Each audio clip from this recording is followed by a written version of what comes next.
나는 주님의 자녀, 주님의 자녀라네 하는데 우리 찬양대원들이 어린이 같아요. 하나님께서 기뻐 받으신 줄 믿습니다. 사랑하는 성도 여러분, 오늘 하나님의 은혜가 사랑하는 우리 성도님들과 특별히 우리 어린이들에게 함께 하기를 주님의 이름으로 축복합니다. 사람들이 예수님께 안수기도 받으려고 어린이들을 데려왔는데 제자들이 꾸짖었습니다. 여러분, 우리나라에서도 어린이들이 제대로 대우받은 지가 그렇게 얼마 되지가 않습니다. 1923년에 우리나라에서 어린이란 잡지가 창간이 되었고요. 어린이의 권익 향상을 위해, 즉 어린이의 권익이 지켜지지 않았으므로 1957년에 어린이 헌장이 선포되었습니다. 그리고 어린이날이 지정되어 공휴일이 된 것이 그렇게 오래지 않습니다. 1975년에 어린이날이 지정되어 공휴일이 되었습니다. 그전엔 아이들이 참으로 사람 취급을 받지 못했습니다. 무시하고 부려먹고 함부로 대하기 일쑤였죠. 2000년 전 유대 사회 역시 제자들이 어디 애들이 바쁘시고 피곤하신 주님 앞에 이렇게 나와서 일일이 다 기도해 달라느냐면서 제자들이 사람들을 꾸짖었어요. 그런데 온유하고 겸손하신 주님께서 놀랍게도 이런 제자들에게 노하셨어요. 노하셔가지고 아니야, 그렇게 하지 말아라. 그러면서 이렇게 말씀하십니다. 어린아이들이 내게 오는 것을 용납하고 금하지 말라. 하나님의 나라가 이런 자의 것이니라. 15절 주님의 말씀 우리 같이 읽을까요? 시작. 내가 진실로 너희에게 이르노니 하나님의 나라를 어린아이와 같이 받들지 않는 자는 결단코 그곳에 들어가지 못하리라 하시고, 그리고 그 아이들을 안고 안수하시고 축복해 주셨다라고 합니다. 여러분, 하나님의 나라는 우리가 알거니와 다시 한번 되새겨 볼 때에 하나님께서 다스리시는 거예요. 나를 지배하시고 통치하시는 거예요. 그러니까 영토보다도 주권의 개념이 더 강력합니다. 하나님이 나를 주관하시고 나는 거기에 순종하고 하나님이 나를 인도하시고 나는 따라간다, 이거예요. 근데 이러한 하나님의 통치, 하나님의 주권, 하나님의 다스리심을 기뻐하면서 받드는, 순종하고 따라가는 그런 자라야 천국에 들어갈 수 있다라고 말씀을 하신 것입니다. 어린이 주일인데요, 우리 어린이들을 축복하며 어린이들에게 또 우리 젊은이들에게 해주고픈 말이 있습니다. 젊을 때는 다 자신만만하고 뭐든지 내 힘과 노력과 재주로 이루어 보려고 하게 되죠. 빨리 어른이 되고 싶고 독립하고 싶고 뭐든지 내 마음대로 하고 싶어 합니다. 그래서 요즘 다음 세대들이 참 잘하는 말, 정말 약속이나 한 듯이 너나 없이 많이 하는 말 중에 하나가 내가 알아서 할게요. 내가 알아서 할게요. 간섭하지 마세요. 근데 알아서 잘 못해요. 근데 그건 어린이나 청소년이나 청년들만 그런 것은 아니에요. 우리는 다 알아서 할 수 없어요. 내가 알아서 다 되는 일이 세상에 별로 없다라는 것입니다. 인생이 그렇게 내 뜻대로 다 되지를 않는다라는 것입니다. 우리의 인생 여정은 정말 일업현주라고 하죠. 일업현주란 말대로 한 잎의 가랑잎처럼 연약한 배를 타고 험난한 폭풍우가 휘몰아치는 바다를 항해하여 안전한 항구에 도달하려는 여정과도 같습니다. 거기에 우리가 예측할 수 있는 것도 할 수 있는 일도 그렇게 많지가 않아요. 여러분, 일기예보도 그렇게 많지가 않는데 어떻게 먼 바다의 풍랑과 모든 것들을 우리가 예측하고 가늠하고 대비하고 대처할 수가 있겠습니까? 오랜 항해의 운명을 어떻게 내가 다 결정할 수 있을까요? 전혀 할 수가 없습니다. 실은 한 치 앞도 예측할 수가 없습니다. 이 다이내믹 코리아도 우리가 정말 무슨 일이 일어날지 몰라서 우리는 늘 불안해요. 어떤 엄청난 일이, 상상치도 못한 일이 일어날지 우리는 아무도 알 수가 없어요. 그래서 세상에서는 소위 말해서 운칠기삼이라 합니다. 70%는 운이다. 30%가 너의 기량이다. 인생을 그렇게 말하는데, 우리 믿는 자는 은칠기삼, 은혜가 70%, 기량이 30%. 근데 가만 생각해 보면 그것도 아니에요. 90%가 하나님의 은혜고 내 기량과 노력과 수고가 10%나 될까? 여러분, 여러분의 노력과 기량과 재능과 수고와 그런 모든 것들로 해서 여기까지 왔다고 생각하십니까? 저는 10%도 안 되는 것 같아요. 지금 내가 안전하게 살아갈 수 있는 거, 이런 사랑하는 가정을 꾸리고 교회에 다닐 수 있는 거, 여러분 오늘도 우리가 부르심에 응답하여 성전에서 또는 온라인으로 예배할 수 있는 것도 오직 하나님의 은혜이신 줄로 믿습니다. 그거 은혜 아니면은 못하는 거예요. 못하는 거예요. 제가 군에서 훈련소에서 어떤 날은 기분 좋으면 허락해 주면 가고, 어떤 날은 심하게 두들겨 맞은 적도 있고 못 가는 거예요. 못 가게 하면은. 어떤 날은 기분 좋으면은 이게 가게 해주면 가고. 여러분, 이게 다 하나님께 달려있지 내가 마음대로 할 수 있는 것은 아니더라. 여러분, 인간의 생사화복과 우주 만물은 다 하나님께서 다스리시죠. 그러나 하나님의 나라가 이 땅에 아직 완성된 것은 아닙니다. 내 안에 오셨죠. 우리 가정에 오셨고 우리 교회에 임하시지만 온 세상에 그것이 다 완성된 건 아니에요. 왜냐하면 인간의 원죄로 인해 하나님과 인간 간의 관계가 파괴되어서 많은 이들이 영적 죽음이 불가피하게 되었습니다. 사람 간의 관계도 파괴되어서 미움과 시기, 남탓, 다툼과 갈등과 살인과 전쟁이 거짓이 난무하는 세상이 되어버렸죠. 자연과의 관계도 파괴되어 환경도 오염되고 하나님 지으신 그 피조물들이 하루에도 수십 종이 멸종되는 그런 안타까운 세상으로 변모되었습니다. 그러므로 우리는 하나님 나라가 임하기를 간절히 기도하며 살아가야겠는데요. 그러면 우리가 하나님 나라에 온전히 들어가 살려면 어떻게 해야 될까요? 그것은 우리가 어린아이 같아져야 하는 줄로 믿습니다. 어린아이 같아야 되는 거예요. 그런데요, 이 어린아이 같다라는 것은 어린아이가 겸손하다라고 많이 말하지만 인격이 훌륭해져서 겸손해진 게 아니고요. 어린아이들의 겸손한 것은 의존성에 있어요. 내가 할 수 없기 때문에, 나는 아직 키 작아서 손도 안 닿기 때문에, 나는 아직 힘이 약해서 이거 어떻게 할 수가 없기 때문에, 옮길 수가 없기 때문에, 들 수가 없기 때문에, 나는 아직 구구단도 못 외워서 이거 계산이 안 되기 때문에 아빠한테 좀 해달라고, 엄마한테 좀 도와달라고 부모님께 온전히 맡기는 거예요. 그리고 그것을 하염없이 믿음으로 흔들리지 않게 집중해서 몰두해서 기다립니다. 이제 얼마 후면 내 생일인데 아빠 엄마가 내가 말한 그 선물 꼭 주시겠지. 간절히 기다리는 거죠. 이번 성탄에는 내가 간절히 원했던 그거 산타 할아버지가 꼭 주시겠지. 믿고 기다리고 간절히 구하고 기도하는 것입니다. 여러분, 우리가 대단히 뭐를 할 수 있는 것처럼 여깁니다. 나이가 들수록 이것도 알고 저것도 알고 웬만한 건 다 힘들어하고 다 예전에 해봤다. 근데 진짜 중요한 거 내 뜻대로 되던가요? 정말 필요한 것 내 마음대로 되던가요?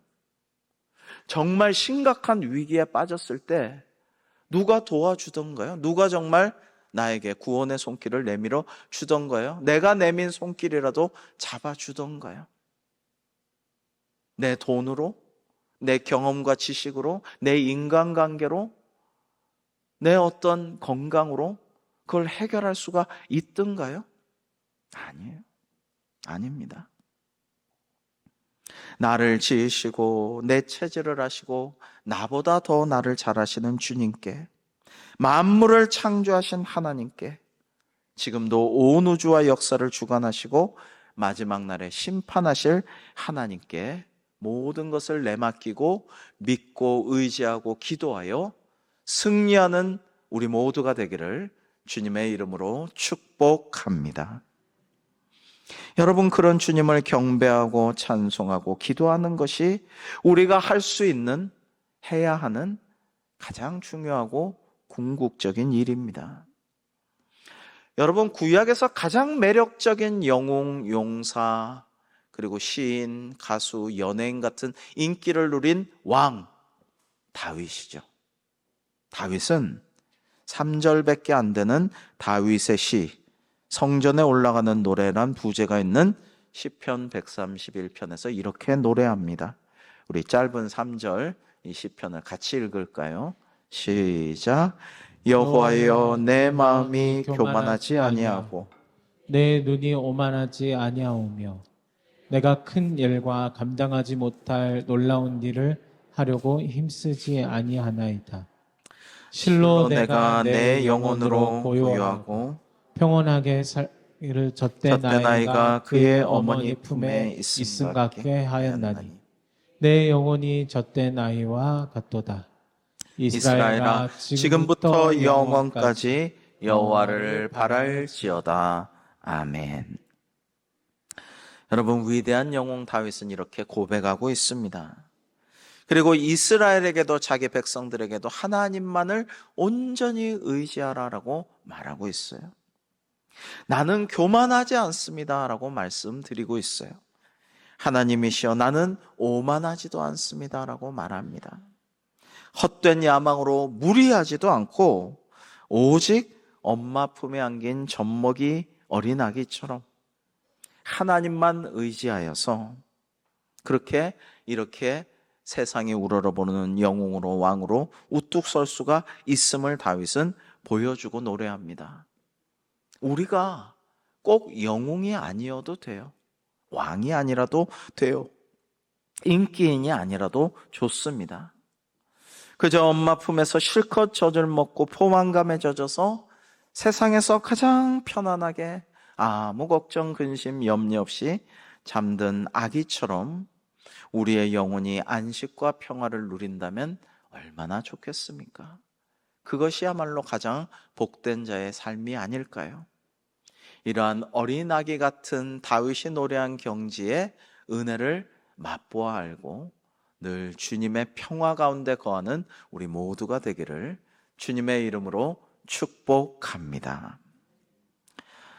젊은 날 천재, 르네상스를 대표하는 미켈란젤로는 예술을 통해 자기를 구원하여 천국에 도달하려고 했고, 신앙으로는 그렇게 하려 하지 않았습니다. 근데 너무 잘나다 보니 너무 교만해서 친구가 화가 나서 주먹으로 코를 쳤어요.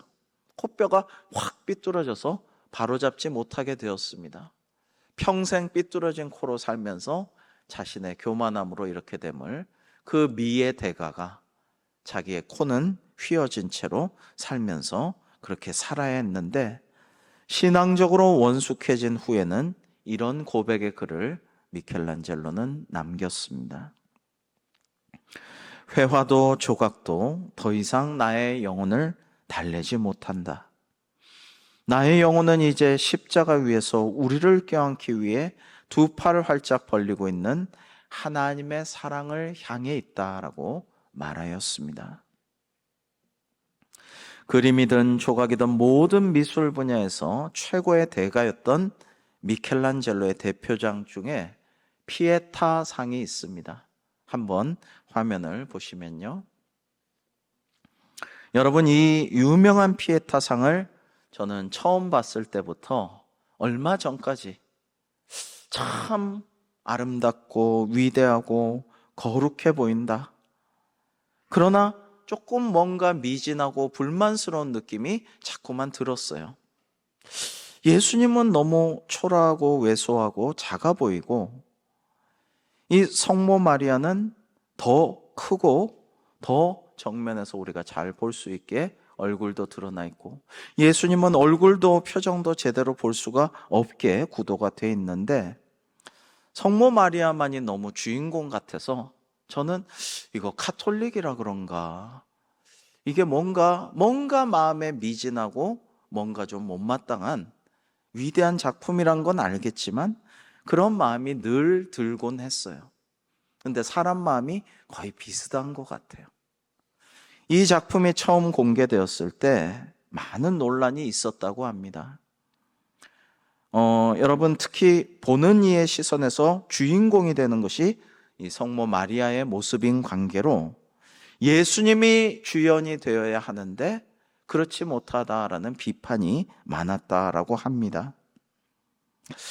정말 주인공이어야 할 예수님의 모습은 너무 작게 보이고 얼굴조차 드러나지 않고, 반면에 어머니 마리아의 모습은 중점적으로 크게, 확실하게, 선명히 잘 보입니다. 그리고 이 마리아의 모습이, 성모의 모습이 너무 앳되고 아름다워요. 너무 예쁘고 너무 고와요. 그래서 저도 이렇게 보면서 와, 참 곱고 앳되고, 어떻게 보면 성모 마리아라기보단 아이돌 같다, 소녀시대 유나 닮았다, 이런 생각을 하면서, 근데 조금 뭔가 내 마음에 좀 걸린다, 이런 생각을 하였어요.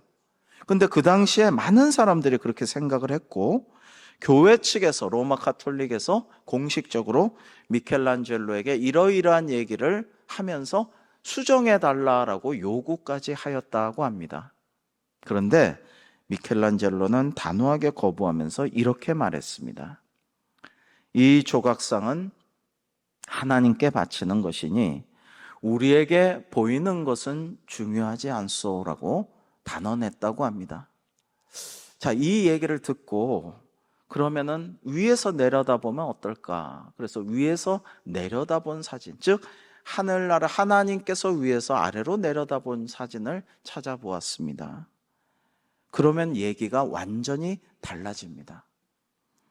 하나님의 시선으로 하늘에서 내려다보시는 이 피에타상은 누워있는 예수 그리스도의 온전한 모습이 주인공임을 알 수 있습니다.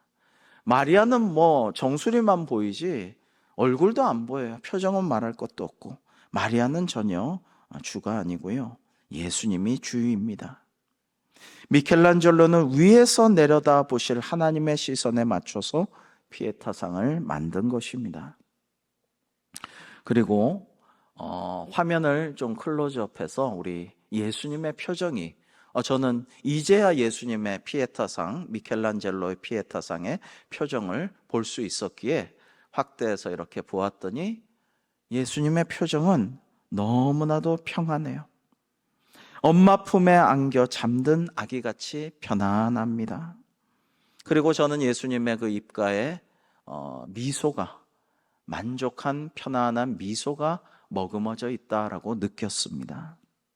왜냐하면 십자가에서 주님은 고통 속에 엘리 엘리 엘리 라마 사박다니, 나의 아버지 나의 아버지 어찌하여 나를 버리시나이까 라고도 하셨지만은 마침내 다 이루었다라고 하시고 모든 인류의 죄를 대속하시는 그 무거운 책임을 완수하셨어요.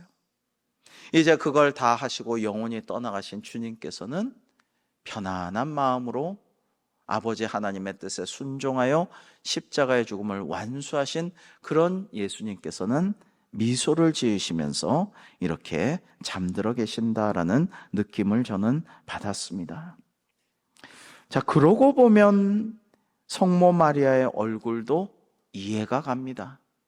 이런 아드님 예수님의 모습, 얼굴 표정, 그것을 볼 때, 내려다 볼 때 성모 마리아 역시 슬픔과 고통에 찌들기만 한 얼굴이 아니라 물론 슬프지만 물론 아프지만 하나님의 뜻을 이루신 예수님에 대한 자랑스러움과 감사함 가운데에서 평온할 수가 있었다라는 것을 이해하게 되었어요. 여러분, 그렇죠? 그래서 저는 이 피에타라는 주제가 여러분 중세 이래 수많은 르네상스 화가들과 조각가들이 그리고 만든 피에타의 주제는 이제 십자가에서 내려오신 죽은 아드님 예수님을 안고 비탄과 고통에 몸부림치는 인간의 가장 큰 슬픔을 그려낸 주제라고 할 수가 있는데, 그것이 너무나 또 인간적인 것이 아닌가.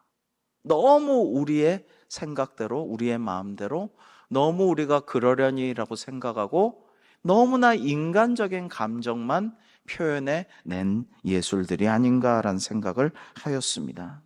왜냐하면 예수님의 십자가 죽으심은 우리 모두의 죄를 대속하신 죽음이지만 그것을 다 이루었다 하신 예수님의 십자가 아래에서의 모습은 저 미켈란젤로의 해석이 더 맞는 것이다 라는 생각이 들었기 때문이죠. 그리고 아들을 바라보는 성모의 눈길, 성모의 표정 역시 보통 어머니가 아들의 죽음을 맞이하고 비탄에 젖어 있는 것과는 완전히 차원이 다르다. 하늘에서 내려다보시는 하나님 아버지, 독생자의 죽음을 내려다보신 하나님의 시선이 보통 아버지의 시선이 아니듯이 말입니다. 여러분, 아까 보여드린 그 예수님의 자태와 얼굴 표정, 그 만족한 미소 가운데 예수님께서 하나님의 나라를 어린아이같이 받드신다라고, 그래야 천국에 간다라고 하시는 것을 몸소 모범을 보여주셨음을 깨닫게 됩니다. 하나님 아빠 아버지의 다스리심에 온전히 나 자신을 맡기고 평안한 그런 모습이었던 것이죠. 하나님의 나라에 들어가려면 우리는 어떻게 해야 할까요? 그렇습니다. 어린아이 같아야 합니다. 어린아이 같다는 것은 모든 것을 아빠 아버지께, 엄마 어머니께 다 맡기는 거예요. 내가 할 수 있으니까 날 내버려 두세요. 내가 알아서 할게요. 내 마음대로 할 거예요. 내 인생은 부모님 것이 아니라 내 것이에요. 이게 아니라는 거예요.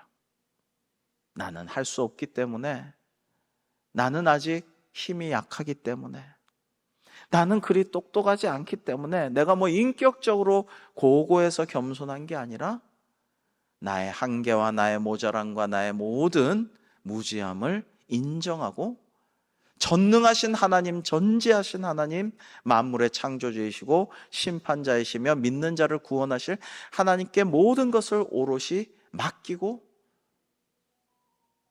몰두해서, 집중해서 그냥 믿고 의심하지 않고 기다리고, 그리고 하나님과 손잡고 동행하는 어린아이 같은 삶, 이러한 믿음, 이러한 생활이 저와 여러분의 것이 되기를 주님의 이름으로 축복합니다.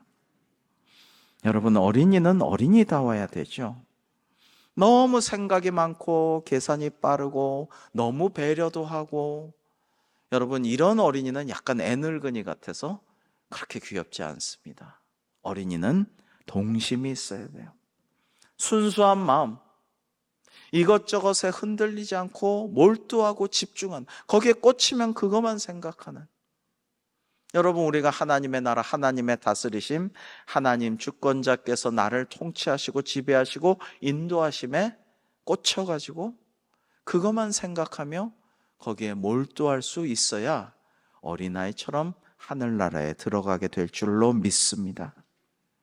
어느 유명한 시인은 아이는 어른의 아버지란 말을 했죠. 아이에게서 어른들이 배워야 한다라는 것입니다. 그래서 위대한 사람들, 탁월한 예술가들은 동심을 가지고 어린이처럼 살았습니다. 동심의 세계를 그려내고 어린이들에게 배웠습니다. 그럴 때 위대한 일들이 일어나게 되는 것이죠.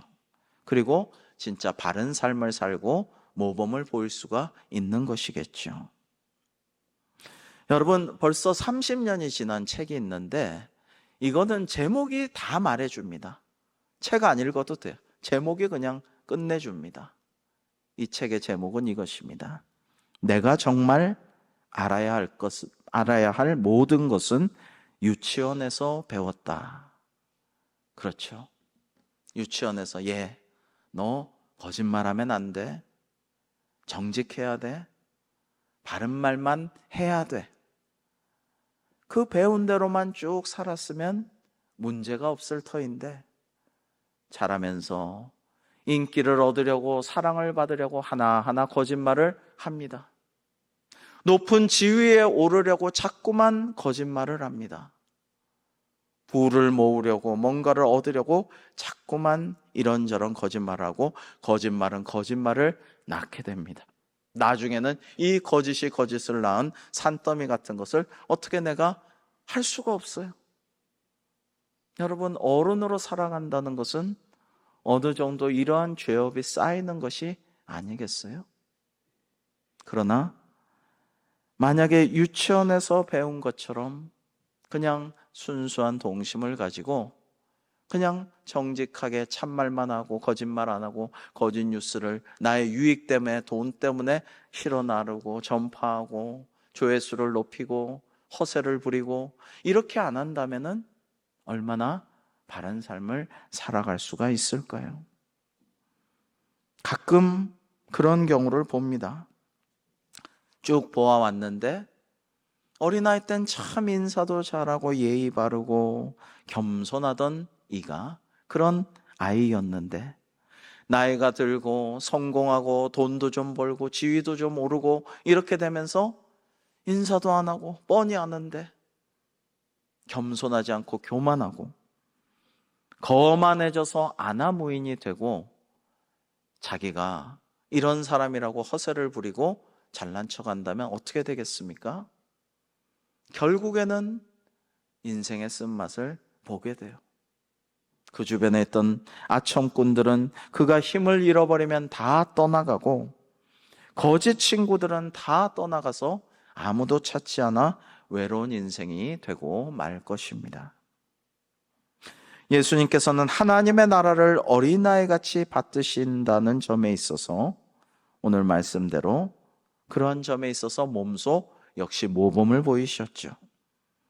하나님의 다스리심에 온유하고 겸손하신 주님께서는 온전히 자신을 다 맡기고 그리고 다 드리고 순종하신 것입니다. 우리 마지막으로 마태복음 18장 4절에 주님의 말씀을 같이 한번 읽어보시겠습니다. 시작.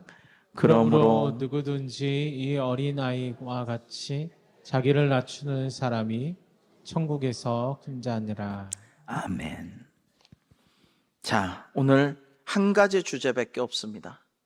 하늘나라에 우리가 들어가려면, 즉 하나님의 다스리심과 통치하심과 주관하심, 인도하심에 우리가 온전히 그 나라의 그 통치의 그 주권에 들어가려면 어떻게 해야 된다고요? 어린아이 같이 되어야 합니다.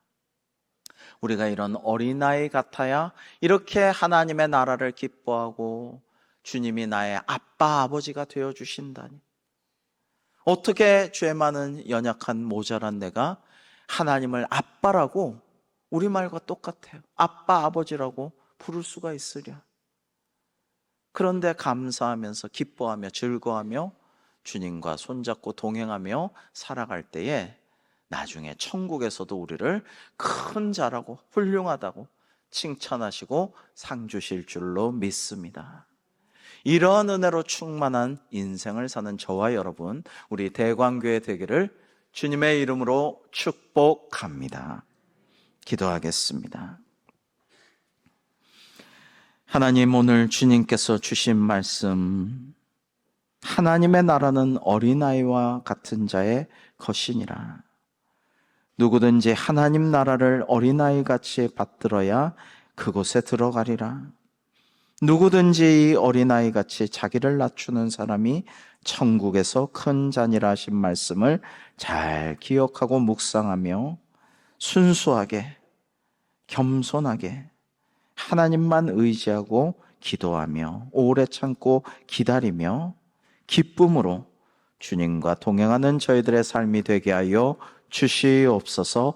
예수님의 이름으로 기도하옵나이다. 아멘.